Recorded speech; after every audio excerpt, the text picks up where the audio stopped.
Good morning, 8D. This is Mr. Melendez, and I'm giving you today our lesson for Monday, April 20th, and it's lesson topic 5.3, the Holocaust document analysis.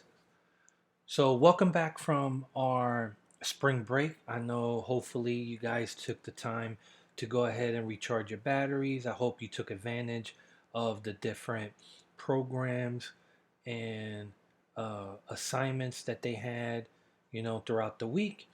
And for some of you, I noticed that some of you were able to go ahead and turn in some assignments that uh, that you guys were lacking. So I'm very glad to see those assignments and to be able to put those um, into scheduler or pupil path, so that way you see how good you are doing in your social studies class. All right, so today our lesson is going to be a continuation. Before the break, we went ahead and we had a lesson about the Holocaust, and we looked at a document that kind of explained what the Holocaust was really about. Today's lesson, we're going to take a look at four documents, and what we're going to do is we're going to, part of this lesson, you're going to be attached to Google Doc, and you're going to perform an I think on Wonder on all four documents. So you're going to record your analysis below for each document, and there's four slots. As you can see, we got one that's labeled Kristallnacht, the other one Nuremberg Laws, the Star of David badge, and the last one is deportation. So just wanted to go ahead, and I'm going to perform a read aloud so that way you can follow along with the document. So here we go. When you open up your Google Slides, you'll come across the first one, which is called Kristallnacht, a nationwide pogrom or pogrom. Okay, it's spelled a little bit different, and it's actually pronounced differently than program. Okay, and we're gonna, at the bottom of this document, we'll have actually what it means. So just like anything else, whenever we're taking a look at a document or a picture, when we do an analysis, the first thing we want to do is, of course, read the title of it and read any captions that are with it. So with the picture, we see that Germans passed by the broken shop window of a Jewish-owned business that was destroyed during Kristallnacht. All right, so let's take a look at this, and you can go ahead and kind of view this on your own when you open Google Slides. So I'm gonna kind of scroll up so that way I can read this portion here. Pogrom, which is the word that's being used in the title and in our document analysis. A pogrom is an organized massacre of a particular ethnic group, in particular that of Jews in Russia or Eastern Europe. Since we're talking about Germany and a lot of the other countries that surround Germany, remember that 1939 was the year that Germany invades Poland. Poland being a country that was formed after World War I, Germany felt that that land itself still belonged to Germany, so they invaded Germany in 1939. Germany at the time had a very huge population of Jewish people that were living there. So this was geared towards them, and of course other Jewish people that were living in surrounding countries that were near Germany that they invaded as well. So let's go ahead and start with this. Kristallnacht, literally Night of Crystal, is often referred to as the Night of Broken Glass. The name refers to the wave of violent anti-Jewish pogroms that took place on November 9th and 10th, 1938, throughout Germany and annexed Austria and in areas of Czechoslovakia recently occupied by German troops. Instigated primarily by Nazi Party officials, members of the SA, the Straten Belgian, this word is kind of very difficult to pronounce, literally assault detachment, but commonly known as stormtroopers. Right, so the SA is known as stormtroopers, and Hitler Youth.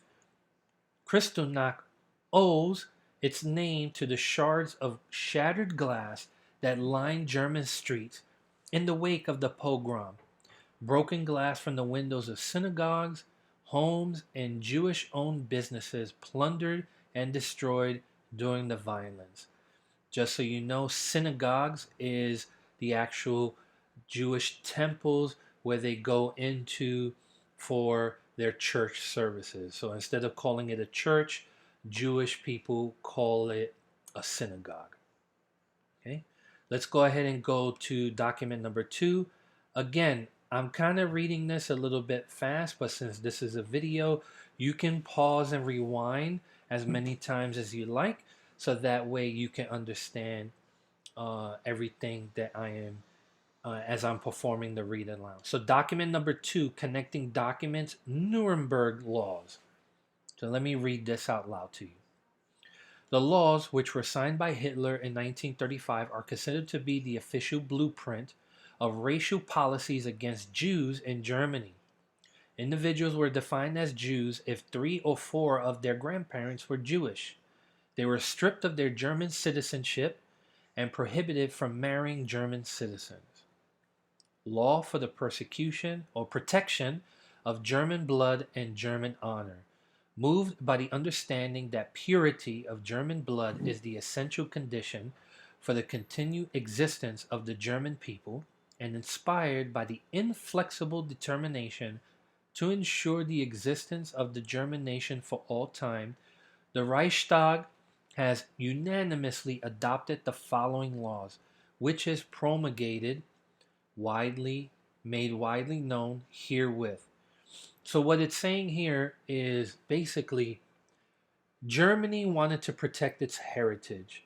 They felt that German people felt that they were a pure race, and to ensure that their race is not contaminated by another race, and they felt that Jewish people were part of that quote unquote contamination, that these laws were specifically created to protect the German bloodline, to continue to keep German people pure. So let's go ahead and read the different laws that they had made, not just for themselves, but specifically for Jewish people. Article 1. Marriages between Jews and subjects of the state of German or related blood are forbidden. Marriages, nevertheless, concluded are invalid, even if concluded abroad to circumvent this law. Circumvent meaning to bypass or go around it. So marriages between Jewish people and German people are prohibited. Also, which is going to explain later on, Jews cannot marry now that they have these laws. Jewish people cannot marry within themselves either. So if they did marry kind of like under the table, Germany does not recognize that marriage. Article, okay, number 2, annulment proceedings can be initiated only by the state prosecutor. So annulment, you might have heard this word, is kind of similar to divorce, except there's a big difference. When two people get married and later on in the future they decide to get a divorce, they go to a court, and the judge grants them a divorce. However, when you have a divorce, there's a record that shows that you were married before and now you're not married anymore. An annulment is different from a divorce. When you get an annulment, that usually means that it erases the record of your marriage. So basically, what that means is that you go back to as if you've never been married. Okay, and that's the difference between an annulment and a divorce. Divorce, it's a record that shows that you were once married and now you're no longer married. An annulment means that it erases the marriage as if it didn't happen. Article 2. Extramarital relations between Jews and subject of the state of German or related blood are forbidden. Article 3. Oops.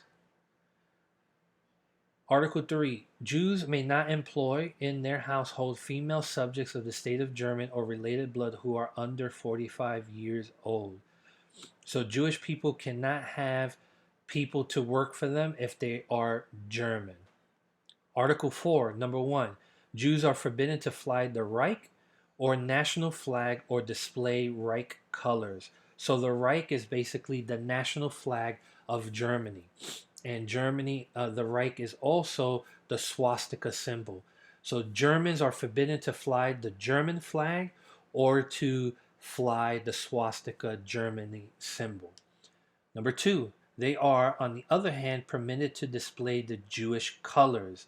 The exercise of this right is protected by the state.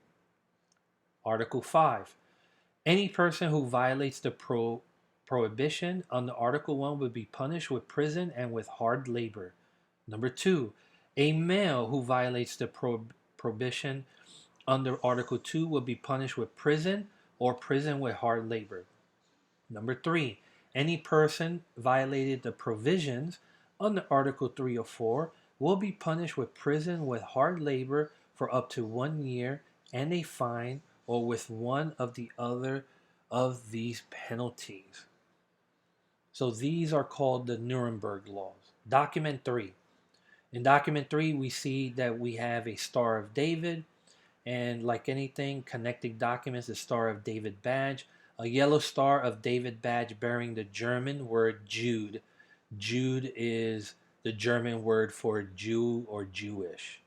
So this is an actual picture of the Star of David that Jewish people had to sew on their clothing to identify themselves as Jewish.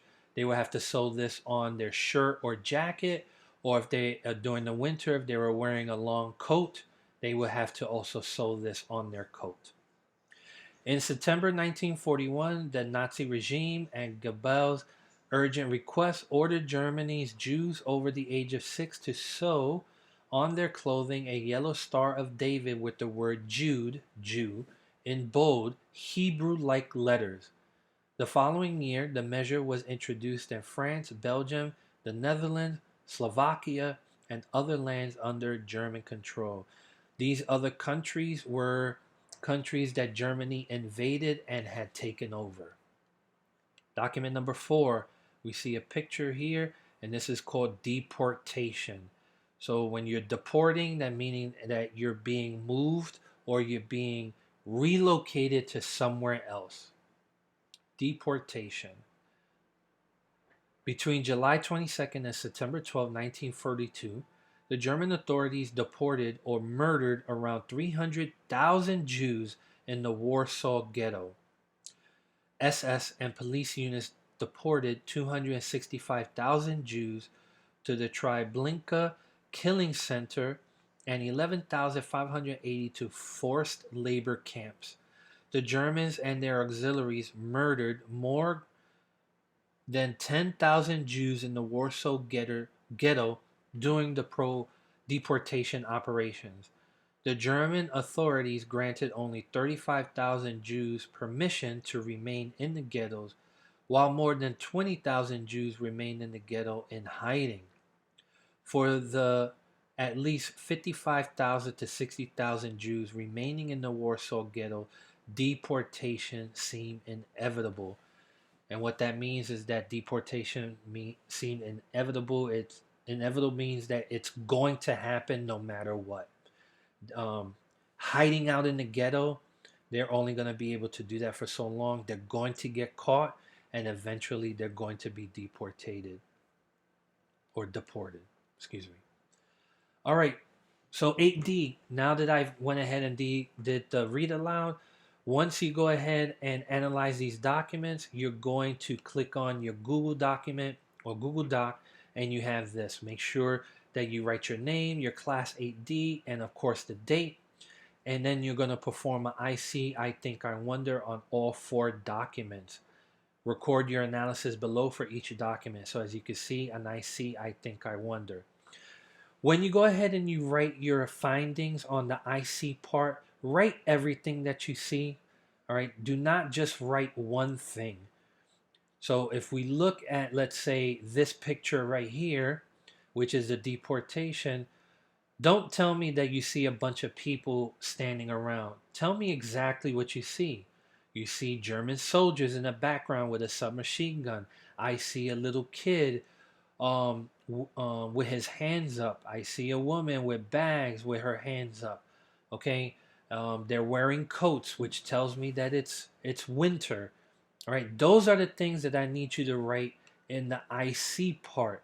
So please do not write one thing. Write everything that you see in the picture. The I think, everything that you see. What do you think? What is it that this picture or this particular document is trying to tell you? And I wonder, of course, is the question part. What kind of questions do you have of the document that you just analyzed? Okay. Make sure that you fill these out. And of course, when we look at the document here, remember step one, you're going to open the Google Slides and read the 4 documents. Step 2, open and listen to the YouTube video for a read aloud of the 4 documents. All right. And that YouTube video is uploaded and it will be down here as an attachment. And step 3, perform an I see, I think, I wonder for each document. Write your answers on the attached Google Doc and then submit when complete. The one thing that I do want to point out is this. There are new office hours. So myself and Miss Sonia, which most of you know Miss Sonia, we both teach the 8th grade social studies. So we've decided to combine our office hours together. So Miss Sonia will be having office hours on Mondays and Wednesdays from 10 a.m. to 11 a.m. And then I will be having office hours on Tuesdays and Thursdays from 1 p.m. to 2 p.m. Fridays are going to be by appointment only, which means that if you want, if you have an assignment, if there's something that you're not sure of, and you weren't able to attend one of the 4 office hours from Monday to Thursday, you can email myself or Miss Sonia, and hopefully within that time frame we'll get back to you and we'll tell you, hey, we're going to go ahead. Or if you say, let's say it's Thursday and you missed the office hours and you're like, hey, I want to have something on Friday, you can do it like that as well. This assignment is due Wednesday, April 22nd by midnight. So make sure that you get to turn it in by midnight this coming Wednesday, April 22nd. All right, everyone. Have a good day. Let's go ahead and let's put our best foot forward for this particular assignment. And I will be posting your new assignment Wednesday morning. Take care, everyone, and have a good day.